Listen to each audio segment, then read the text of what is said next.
In the name of the Father, and of the Son, and of the Holy Spirit. Amen. It had been a very long day. It began when Jesus heard about the death of his cousin, John the Baptist. He had withdrawn then, getting into a boat, to pray and mourn in privacy. But the crowds just wouldn't let him be. They heard that he was leaving, and so they rushed on foot, emptying the towns, running to where he would eventually land on the shore. And then, after the emotionally taxing day he had, he got to the coast and he saw them, the hordes of people. They're lame, they're wounded, they're demon-possessed. He looked at them and he had pity. He had compassion. He felt it in his gut, that twisting ache, sympathy. And so, he healed them. That meant a long day for the disciples, too. It was a day of watching their master mourn and watching him work. It was a day filled with going back and forth, of tending to details and putting up with the masses. Finally, though, evening came with its promise of cool and rest. The disciples went to Jesus and said, "This is a desolate place. The day is now over. Send the crowds away to go into the villages and buy food for themselves." Dismiss them, Jesus. Send them to the villages. They must be starving. Besides, it's evening. The workday is over. Send them home. Let them buy some dinner. Jesus' response must have felt like a slap in the face. They need not go away. You give them something to eat. You give them something to eat. All 5,000 plus. You feed them. The disciples had been at it all day. They had been walking and working, and now with the promise of evening right there, Jesus was demanding the impossible of them. You give them something to eat. Was Jesus just at the end of his patience? Was it something said because of frayed nerves and overworking? Had the disciples done or said something wrong? You give them something to eat. Sometimes Jesus tells his disciples to do that which they simply cannot do. He's told us to do some impossible things. In his Sermon on the Mount, he's told us, "You therefore must be perfect, as your heavenly Father is perfect." Or how about this one? "Do not be anxious about your life, what you will eat or what you will drink, nor about your body, what you will put on. Do not be anxious about tomorrow." Or this other one, "Whatever you wish that others would do, do also to them." And that's before we even get to the 10 Commandments. You shall have no other gods. You shall honor the Sabbath day by keeping it holy. Honor your father and your mother. You shall not covet. There are a lot of things that Jesus tells his followers to do that are, quite simply, impossible. He doesn't waver, though. He doesn't go back on it. He doesn't shrug and then forget about it because it's hard. In fact, if he ever does adjust these commands, it's only to make them even harder. You have heard that it was said to those of old, "You shall not murder." But I say to you that everyone who is angry with his brother will be liable to judgment. You have heard that it was said, "You shall not commit adultery." But I say to you that everyone who looks at a woman with lustful intent has already committed adultery with her in his heart. And now he says to the 12, without flinching, "You give them something to eat." Now, when faced with these impossible commands, Jesus' disciples do one of two things. We can try and fail. And we'll fail, and we'll either deceive ourselves into thinking that we've done it, or we try and fail and then give in to despair. That's the first option. The second option is to simply ignore him. And we're very good at that. We pretend as if he never said these things, as if these commands were just jokes or illusions or for people who lived a long time ago. We act as if it would be ridiculous to actually do them.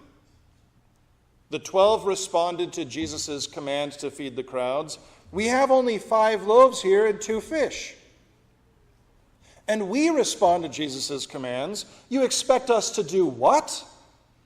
No one else has to. Why should my life look any different than anyone else's? Why do I have to give up this or do that? That's not the kind of Christianity that I want. And so we look for excuses. We look for reasons why we shouldn't have to obey these commands. We balk at our Lord's words. We either act as if he never told us to do these things, or we do try and we fall on our faces, all the while pretending that we pulled it off.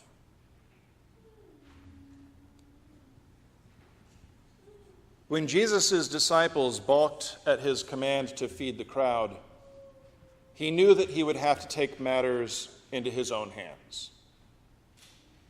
As a matter of fact, he always knew that that's what he would have to do. Those who had been called to be his people would always reject his commands. They would always fail. They would always find the task impossible. So rather than leaving them to their own devices, rather than leaving them to find a way to divvy up those 5 loaves and 2 fish and split the meager portions between 5,000 people, he says instead, bring them here to me. Then he had the crowds sit down on the cool grass. He took the meager portion of food and, looking up to heaven, he spoke a blessing. Then he broke the bread and gave it to the disciples, and the disciples gave it to the crowd. Everyone, every person in that massive crowd ate and was satisfied.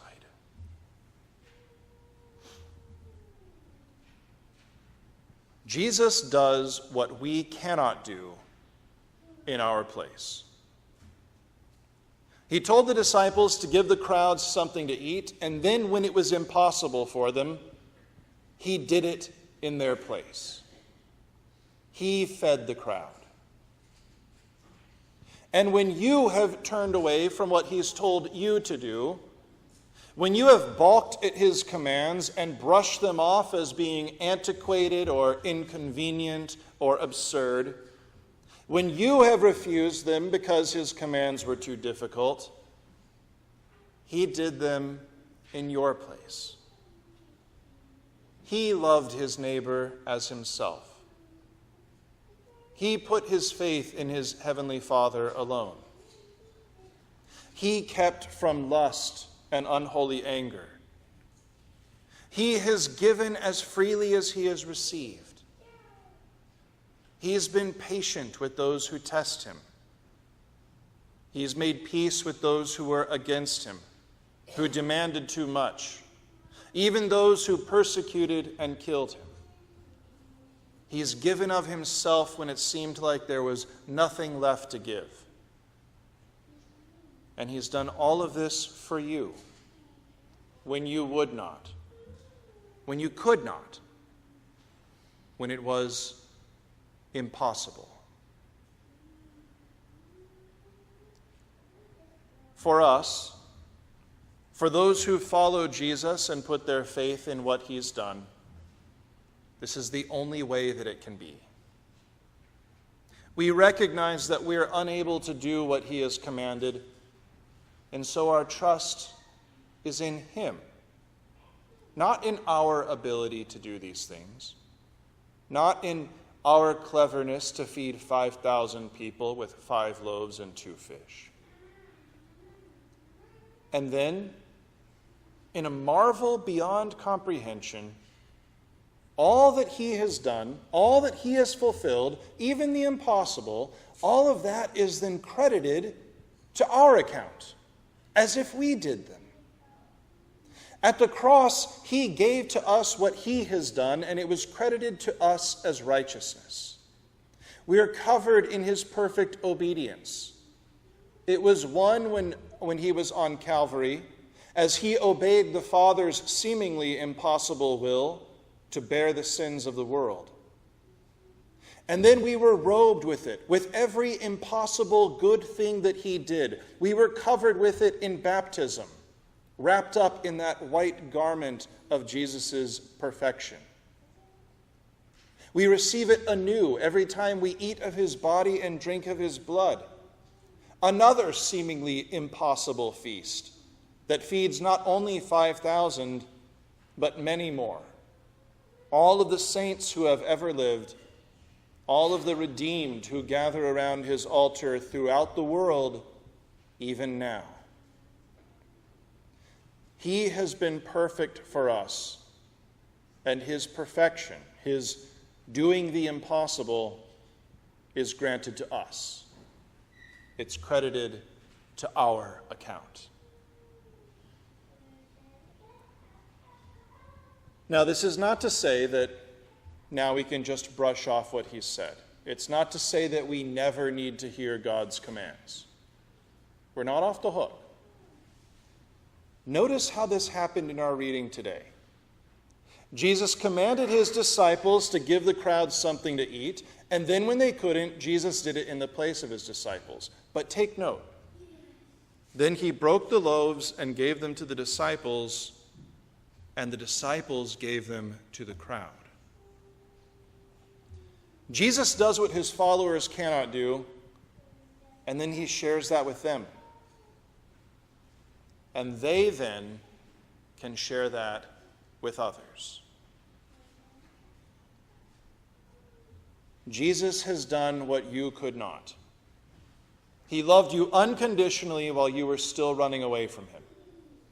He fed you freely when you were still starving, dying from a lack of anything that could really sustain you. And then when you have eaten and drunk freely of his goodness, you're then able to share that with those that he's placed around you. You begin to do what he has commanded. You give them something to eat. You love your neighbor as yourself. You love the Lord your God with all of your heart and with all of your soul and with all of your mind. Now, this isn't because you have some inner strength, some inner reserve that you can draw from, but it's because he's filled you with his perfect obedience, because he's forgiven your missteps and your lack. And now, because he's done all of these things for you, you've been changed. You're set free to do them for others. You want to do what your Lord has commanded. You love those around you, not only in talk, but in deed and in truth. You give generously out of what he has generously given you. You don't do it because you must or because eternity hinges on it, but you do it because Jesus has satisfied you with his goodness, with his holiness. You do these things because your eternity is already secure. Your salvation is already safe with Jesus, and so now you have no need to worry whether you'll do it perfectly or whether it will merit you anything. You do it because that's who you are now. You do it because you've been filled to satisfaction with what Jesus has given you. You do it because that's who he's made you to be. One who has been filled to the brim with Jesus' goodness. One whose cup runneth over to those around you. Now, will it always be this way? No. Your old nature will creep up. There will be times that you turn away from your Lord's commands. You'll give in to the old Adam's demands rather than the Lord's, if only because they're easier. But in those times when you've been emptied, when you've been hollowed out by sin, when you've been stuffed with the lies of the devil and the world, hear Jesus' sustaining word of forgiveness. Hear his absolution and be filled with the truth. Run to his altar and eat and be satisfied. Your Lord has compassion on you. He's spreading a feast before you, food and drink without money and without price, that which satisfies, the rich food of heaven. So come now, eat and drink of that which seems impossible, his body and his blood given and shed for you, though all your eyes can see are bread and wine.